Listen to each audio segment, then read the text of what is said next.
Astro गुरु channel के सभी दर्शकों को मेरा हृदय से नमस्कार। प्रिय दर्शकों, चौथे भाव में शनि का प्रभाव क्या होता है, हम इस वीडियो में ये जानेंगे। इससे पहले आपने लग्न, दूसरे और तीसरे घर के वीडियो में शनि के भाव के बारे में फलादेश सुना। अब हम इस कुंडली में चतुर्थ स्थान पर ये जानेंगे कि शनि क्या असर करेगा।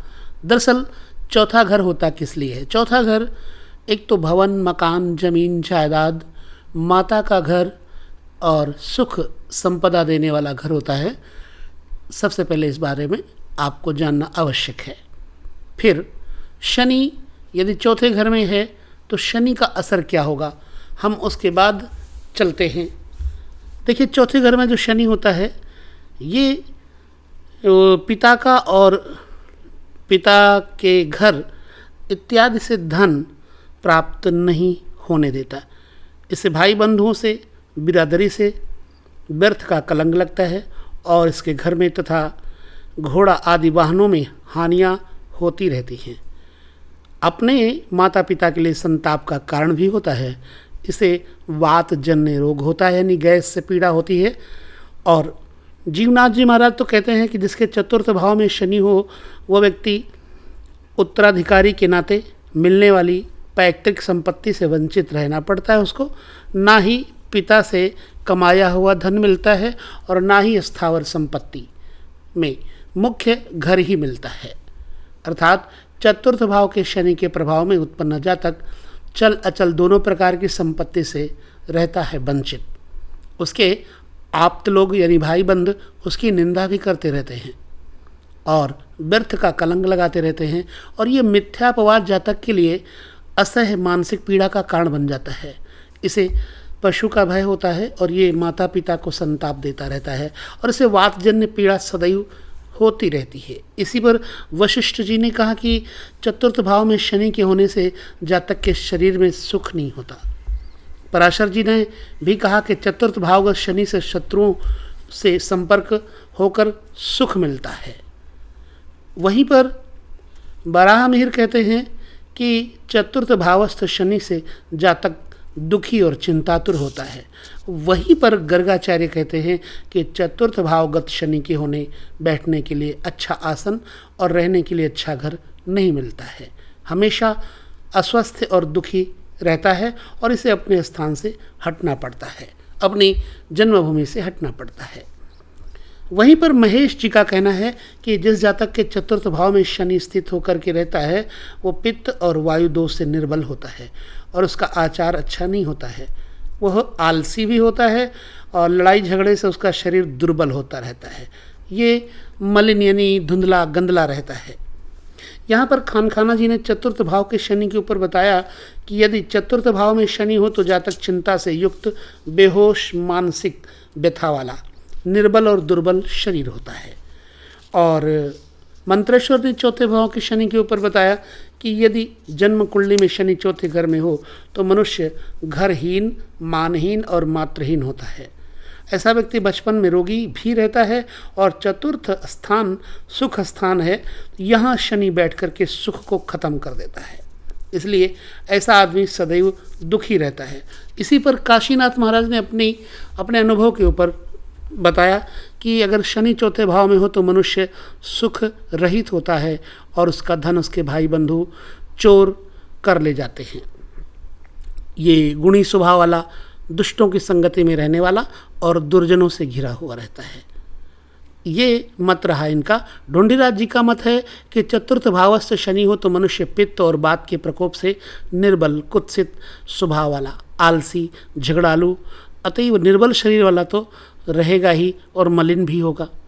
कल्याण वर्मा ने अपने अनुभव में कहा चौथे घर के शनि के ऊपर कि चतुर्थस्थ शनि हो तो जातक हृदय रोग से दुखित रहता है और ये बांधो, वाहन, धन, बुद्धि और सुख से हीन होता है।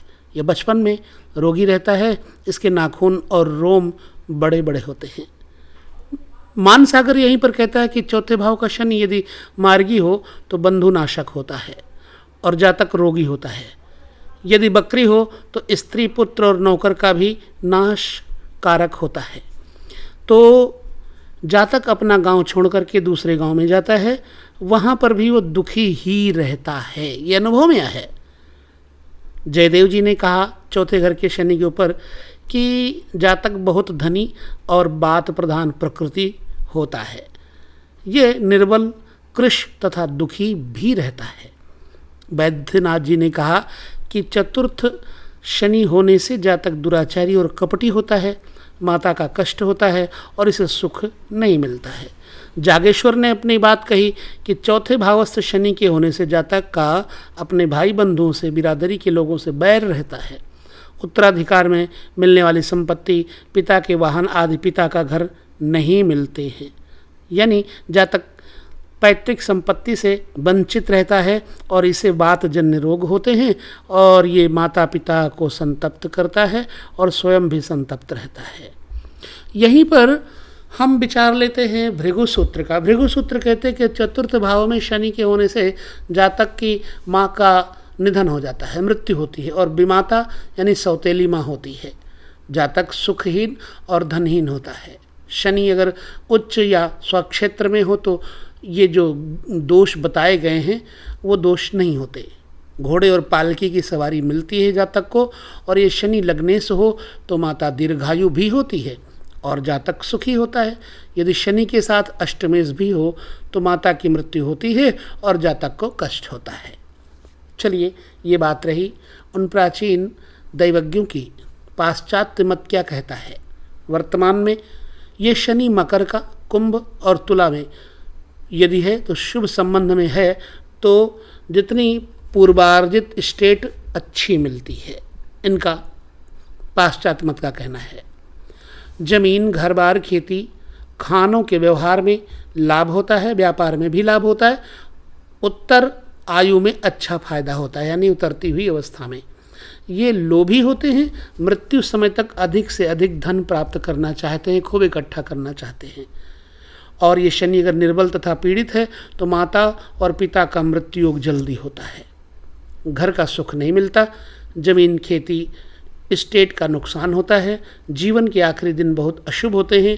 और चतुर्थ भाव में शनि शुभ हो या ना हो, उत्तर आयु में एकांत प्रिय और सन्यासी वृत्ति हो जाती है। ये कभी कभी अपनी उन्नति के प्रतिकूल भी होता है। दैववशात किसी एक ही स्थान में अटकना पड़ता है।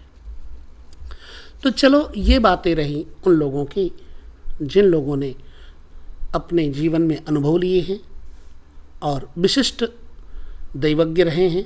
हमारे कई भाई बहन कहा करते हैं कि, कई दर्शक कहा करते हैं कि ये एस्ट्रोलॉजर कंफ्यूज है।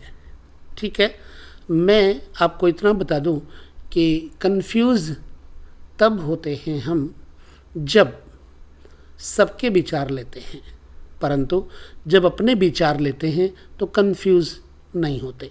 इसका निर्णय आपको कुछ दिन बाद ही करना पड़ेगा कि यह कन्फ्यूजन कैसे निकलेगी। ये कन्फ्यूजन वाली बात नहीं है, ये हम उन आचार्यों के मत ले रहे हैं जिन आचार्यों के अनुभव वास्तव में सिद्ध हैं। तो आपके जीवन में यदि ये महात्माओं के, आचार्यों के, दैवज्ञों की बातें शुद्ध नहीं उतरती हैं तो आप कुछ भी कह सकते हैं, परंतु मैं तो उनका सम्मान ही करूँगा। तो चौथे घर में शनि के ऊपर विचार और अनुभव जो देखे गए हैं वो क्या हैं, हम आपके साथ वो शेयर करते हैं। जिन प्राचीन शास्त्रकारों ने बतलाए हैं ये प्रायः अशुभ ही बतलाए हैं। एक आध शुभ फल भी दृष्टिगोचर होता है। ऐसा प्रतीत होता है कि पूर्व जन्म में खूब ही सुखोपभोग किया होगा और ये जन्म केवल दुख भोगने के लिए ही है। अशुभ फलों का अनुभव मुख्यतः स्त्री राशियों में होता है। स्त्री राशियाँ कौन सी हैं ये मैं आपको पहले बता चुका हूँ। ठीक है, तो स्त्री राशियों में ही इसका अशुभ फल होता है और शुभ फलों का अनुभव पुरुष राशियों में होता है। तो ये बात बहुत ही स्पष्ट है कि बचपन में भी और बुढ़ापे में भी कष्ट अवश्य होता है। ये कहना भी अनुपयुक्त नहीं होगा कि शनि अतिशय दुखदाता होता है और मनुष्य को मृत्यु मुख में जाने के लिए सुसज्जित करता है, जिससे मनुष्य मृत्यु का स्वागत करता है ताकि दुखद परिस्थिति से छुटकारा हो सके। चतुर्थ भावस्थ शनि यदि पुरुष राशि में होता है तो पहले पिता की मृत्यु होती है, मात्र मृत्यु क्वचित ही होती है। जिसकी मृत्यु बाद में होती है उसके संबंध परिवार से ठीक नहीं रहते, क्योंकि उसके जीवित रहने पर भाग्योदय नहीं होता। सभी प्रकार के कष्ट चलते रहते हैं। चतुर्थ भावस्थ शनि मेष, कर्क, सिंह, तुला, धनु, वृश्चिक, मीन और मिथुन में यदि हो तो सरकारी नौकरी के लिए अच्छा होता है। मैजिस्ट्रेट और बहुत सब जज आदि नौकरियां अच्छी रहती हैं। शिक्षा विभाग में बीएससी, एमएससी आदि उपाधियों की प्राप्ति के लिए ये शनि अच्छा है। चौथे भाव का शनि द्विभार्या योग यानी कि दो पत्नियों का योग भी करता है। यदि इस भाव का शनि कन्या, मकर तथा कुंभ में हो तो व्यापार करना अच्छा रहता है। यदि इन राशियों के शनि में नौकरी की बात की जाए तो प्रगति नहीं होती, प्रायः बहुत देर तक एक ही स्थान में पड़ा रहना पड़ता है। पैतृक संपत्ति भी नहीं मिलती, इकलौता लड़का होते हुए भी उत्तराधिकार से वंचित रहना पड़ता है। व्यापार में भी प्रारंभ अस्थिर सा होता है, कई प्रकार के भय लगे रहते हैं। चतुर्थ भाव का शनि सौतेली माँ का अस्तित्व सूचित करता है, द्विभार्या योग बनाता है और पुरुष राशियों में साधारणतया 48 से 52 वर्ष में पत्नी का देहांत संभावित होता है। द्विभार्या योग के कई एक अर्थ हैं। नंबर एक का निर्णय, द्वितीया का आगमन, प्रथमा में संतान के अभाव में द्वितीया का परिणय। दूसरा, एक ही समय में जीवित दो स्त्रियों का घर में होना, निर्धन माता पिता का दो कन्याओं को एक ही घर से विवाह सूत्र में बांध देना, ये कारण बनते हैं। चतुर्थ भाव के शनि के प्रभाव में उत्पन्न हुए लोग प्रायः उदार, शांत, गंभीर, उदात्त, धैर्य संपन्न, निर्लोभी, न्यायी, व्यसनहीन, अतिथि सत्कार करता, बड़ी बड़ी संस्थाओं के लिए संपत्ति अर्पण करने वाले त्यागी होते हैं। अत्यंत उदार होने से उत्तरावस्था में दरिद्र भी हो जाते हैं, किंतु परोपकार से विमुख नहीं होते। चतुर्थ भाव का शनि यदि मेष, सिंह, धनु, कर्क, वृश्चिक और मीन में हो तो संतति विपुल होती है, ज़्यादा होती है। मिथुन, तुला, कुंभ का शनि हो तो संतान बहुत कम अथवा संतान होती ही नहीं है। वृष, कन्या व मकर में शनि हो तो संतान मध्यम प्रमाण में होती है। एक यौवन संपन्न पुत्र की मृत्यु भी इस शनि का फल होता है, यानी कि जवान बेटे का निधन होने का पूरा योग बनता है। चौथे घर में शनि हो तो पूर्वार्जित चल संपत्ति व स्थावर संपत्ति का नाश भी इस शनि का फल है। जो पिछले कमाया है और चल अचल संपत्ति, उसका नाश भी होता है। कहीं पर पूर्वार्जित स्टेट के नष्ट हो जाने पर ही भाग्योदय होता है। इस स्थान के शनि से पूर्व आयु में 36वें वर्ष तक कष्ट रहता है। उसके बाद 56वें वर्ष तक जो है स्थिति अच्छी रहती है। चौथे भाव का शनि जातक के लिए दत्तक पुत्र होने का योग बनाता है। इस शनि के प्रभाव में उत्पन्न हुए लोग किसी दूर देशांतर में प्रगति कर पाते हैं। वृष, कन्या, मकर में पश्चिम की ओर, अन्य राशियों में उत्तर की ओर के देशांतर प्रगति के लिए अनुकूल होते हैं। तो चतुर्थ शनि बहुत दूषित हो तो बचपन में पिता की मृत्यु, सौतेली माता से कष्ट, धन का संग्रह न होना, जन्मभूमि में उन्नति का अभाव, ये अशुभ फल होते हैं। आयु के 8, 18, 22, 28, 40 और 52वें वर्ष में शारीरिक कष्ट बहुत होता है। 16, 22, 24, 27, 36 वर्ष भाग्य कारक होते हैं। इन वर्षों में नौकरी, विवाह, संतान आदि संभावित होते हैं। तो प्रिय दर्शकों, ये बात रही शनि के चौथे घर में होने के फलादेश की। अब हम पुनः पंचम भाव में शनि के फलादेश की चर्चा करेंगे। तो पंचम घर खास तौर से संतान के लिए देखा जाता है। जिसके जन्म लग्न से पंचम भाव में शनि हो तो वो संतान न होने से नित्य दुखी रहता है। इसकी विभूति ऐश्वर्य अर्थात संपत्ति दृढ़ नहीं रहती, स्टेबल नहीं रहती है और घटती बढ़ती रहती है। इसकी बुद्धि शुद्ध नहीं होती है, यानी कि जातक निष्कपट हृदय नहीं होता है और सबके साथ कुटिलता से व्यवहार करता है। देवता में तथा व्याकरण में अर्थात धर्म प्रतिपादक वेद स्मृति आदि में जातक का प्रेम एवं विश्वास जैसा होना चाहिए वैसा नहीं होता है। पंचम स्थान पे शनि हो तो यहाँ पर जो वेद स्मृति तथा अन्य आर्यों के धर्म ग्रंथों का उपलक्षण मात्र है, तो इस जातक की पूर्ण श्रद्धा ना देवताओं में होती है और ना ही अपने धर्म तथा धार्मिक पुस्तकों पर होती है। इसका मित्र से बैर होता है और अपनी नासमझी से इसके कलेजे में पीड़ा होती रहती है। इसे मंत्र विषय में सिद्धि कम प्राप्त होती है, चूँकि जातक श्रद्धा और निष्ठा से अर्थात पूर्ण विश्वास से मंत्र जाप आदि नहीं करता है, तदनुसार इसे सिद्धि भी कम होती है, ऐसा मत है। तो जीवनाथ ने अपना अनुभव बताया पंचम स्थान के शनि के ऊपर कि जैसे इस मनुष्य के जन्म समय में शनि पंचम स्थान पर होने के नाते पुत्र जन्य सुख कैसे हो सकता है, यानी इसे पुत्र नहीं होता है। निर्मल बुद्धि और अत्यधिक संपत्ति भी क्यों होगी। मित्रों के साथ क्या कलह नहीं होता है, यानी जरूर होता है। और पेट में रोग जरूर रहता है।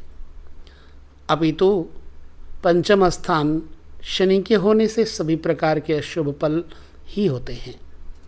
क्यों? कि इस जातक से देवताओं की उत्तम पूजा हो सकती है? कभी नहीं हो सकती, क्योंकि ये जातक नास्तिक होता है, ऐसा स्पष्ट बताया जाता है। और खाना जी ने भी अपना अनुभव कहा है कि अगर पंचम भाव में शनि हो तो मनुष्य निर्बुद्धि, चिंता युक्त, पुत्र सुख रहित, आलसी, छोटा शरीर और मूर्ख होता है। यहाँ पर महेश आचार्य का कहना है कि जिसके जन्म लग्न में पंचम स्थान में शनि हो तो वो जातक सदैव रोग युक्त होने से अतीव निर्बल शरीर होता है, ये निर्धन होता है, ये कामानल संताप रहित होता है, ये पुत्रों के लिए कष्टकारक बनता है। आचार्य बारह मिहिर का कहना है कि पंचम सुत भाव में शनि के होने से जातक पुत्रहीन तथा धनहीन होता है। चिंताजनक बात है, लेकिन जानना भी जरूरी है। वैद्यनाथ का कहना है कि शनि पंचम स्थान में हो तो जातक मस्त, चिरायु, सुख रहित, चपल, शत्रु समूह विजेता, यानी शत्रुओं के ऊपर प्रभाव रहता है और धर्मात्मा होता है। वैद्यनाथ ने लिखा। जयदेव ने कहा अगर शनि पंचम भाव में है तो जातक को काम चेष्टा थोड़ी, पुत्र धन तथा ऐश्वर्य भी थोड़ा होता है, जातक रोगी रहता है। मानसागर कहते हैं कि पंचम भाव में यदि शनि है तो शत्रु ग्रह में होने से जातक पुत्र और धन से हीन तथा दुखी होता है। अगर पंचम भाव में शनि यदि शत्रु ग्रह में हो तो इस भाव का शनि अपने उच्च स्वगृह तथा मित्र ग्रह में हो तो एक पुत्र वाला हो जाता है। कल्याण वर्मा ने भी कहा कि पंचम भाव में शनि हो तो जातक को पुत्र, मित्र तथा सुख नहीं होता है, ये बुद्धिहीन तथा हृदयहीन होता है, इसे उन्माद रोग, मिर्गी रोग होता है और ये सदैव दरिद्र होता है। मंत्रेश्वर का कहना है कि यदि पंचम में शनि हो तो जातक सठ यानी शैतान और दुष्ट बुद्धि वाला होता है। ज्ञान, पुत्र, धन तथा हर्ष इन चारों से रहित होता है, अर्थात ये शनि इन चीज़ों के सुख में कमी करता है। ऐसा जातक भ्रमण करता है अथवा इसकी बुद्धि भ्रांत रहती है। काशीनाथ का कहना है पंचमस्थ शनि पर कि जातक को पुत्र सुख, कीर्ति सुख, धन सुख नहीं होता है और ये निकम्मा तथा कुरूप होता है। हम क्षमा चाहेंगे, उन दर्शकों को बताना चाहेंगे, यदि आपके शनि पर शुभ ग्रह की दृष्टि हो तो ये सभी चीज़ें नहीं होंगी, याद रखिएगा। सच कहूँ तो मैं अपने अनुभव के अनुसार आज तक पंचम शनि के जितने भी कुंडलियाँ देखी मैंने, उसमें ये पाया है पंचम स्थान का जो शनि है यदि तुला का हुआ तो मैंने देखा है ऐसा व्यक्ति एक तो प्रवासी होता है, विदेशी होता है और इंजीनियरिंग इत्यादि करके विदेश चला जाता है। रेलवे, हवाई जहाज़ इत्यादि में उसका बड़ा अच्छा योग दिखाई पड़ा।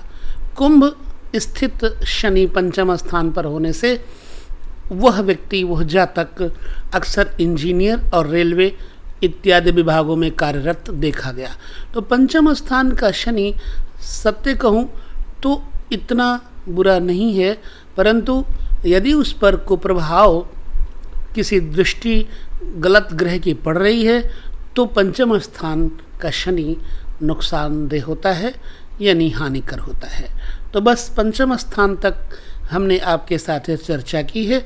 अब हम आगे जो मिलेंगे किसी वीडियो में तो छठे घर से लेकर के 12 घर तक के शनि के बारे में आपके साथ पुनः चर्चा करेंगे। तब तक आपसे लेते हैं विदा यहीं पर।